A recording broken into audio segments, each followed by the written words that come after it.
وَإِذَا سَأَلَكَ عِبَادِي عَنِّي فَإِنِّي قَرِيبٌ۔ اگلی دعا کو دیکھتے ہیں۔ ربنا افرغ علينا صبرا وثبت اقدامنا وانصرنا على القوم الكافرين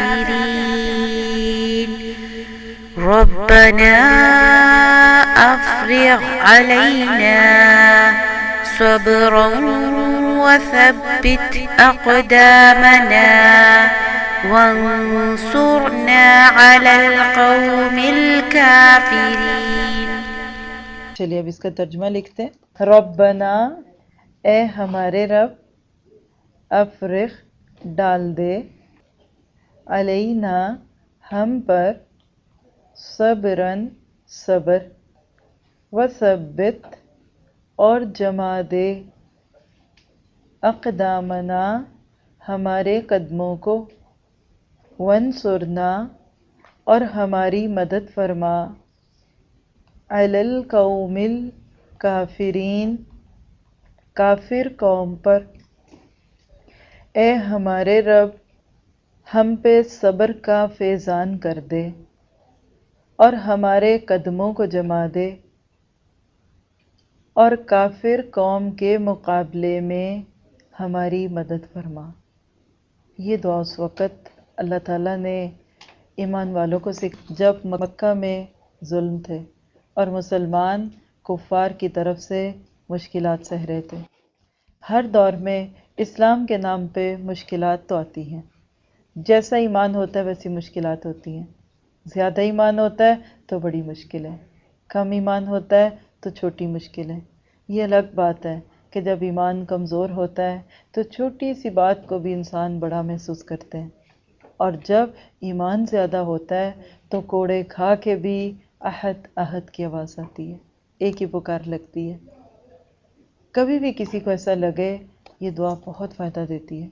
کسی موقع پہ اگر آپ کو محسوس ہونا کہ میرے اندر استقامت نہیں رہے گی، یہ خاص طور پہ دین کے راستے میں آنے والی مشکلوں پر مانگنے والی دعا ہے۔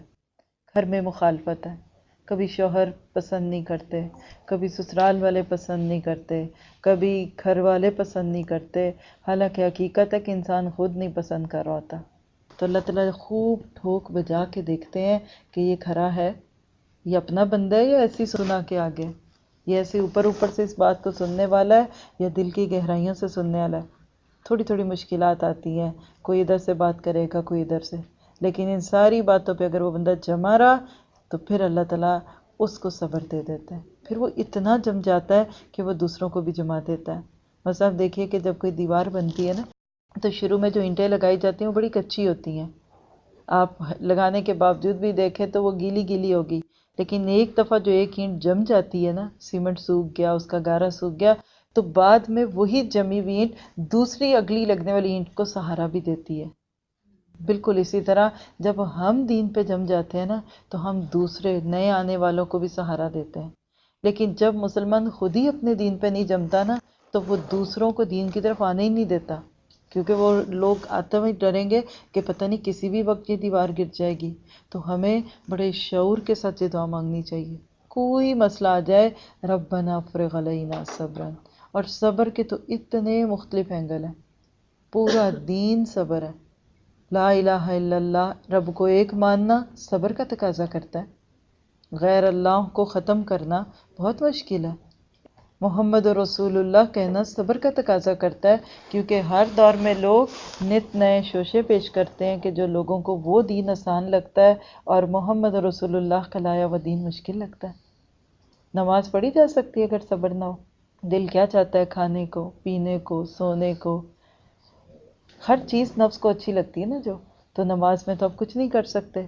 تو نماز کا تو گہرا تعلق اللہ نے قرآن پاک میں کئی جگہ کہہ دیا کہ وَاسْتَعِینُوا بِالصَّبْرِ وَالصَّلَاةِ، اگر صبر نہ ہو تو زکوٰۃ دی جا سکتی ہے، اپنے ہی 100 میں سے 2.5 اللہ کو کے راستے میں دینے، جس نے وہ دیے ہیں یہ بھی مشکل لگتا ہے۔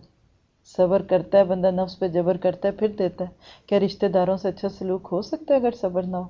کسی کو معاف کیا جا سکتا ہے اگر صبر نہ ہو؟ حقوق دیے جا سکتے نہیں؟ پورے دین کو لکھ لیں، ایک ایک چیز از ایکول ٹو صبر. قناعت، کہیں اس کا نام قناعت بن جاتا ہے، کہیں استقامت فی الدین بن جاتا ہے، کہیں دوسروں کو معاف کرنا، کہ کہیں برائی کے جواب میں بھلائی کرنا. یہ ساری چیزیں انسان کو اس چیز کی دلیل بناتی ہیں کہ اس کے اندر صبر آ جائے. اور حقیقت ہے کہ جس کو اللہ نے صبر دیا، بہت بڑی نعمت دے دی اللہ نے اس کو، جس کو صبر دیا. تو اب اس شعور کے ساتھ اس دعا کو ایک بار پھر پڑھتے ہیں. ربنا أفرغ علينا صبرا وثبت أقدامنا وانصرنا على القوم الكافرين. ربنا أفرغ علينا صبرا وثبت أقدامنا وانصرنا على القوم الكافرين.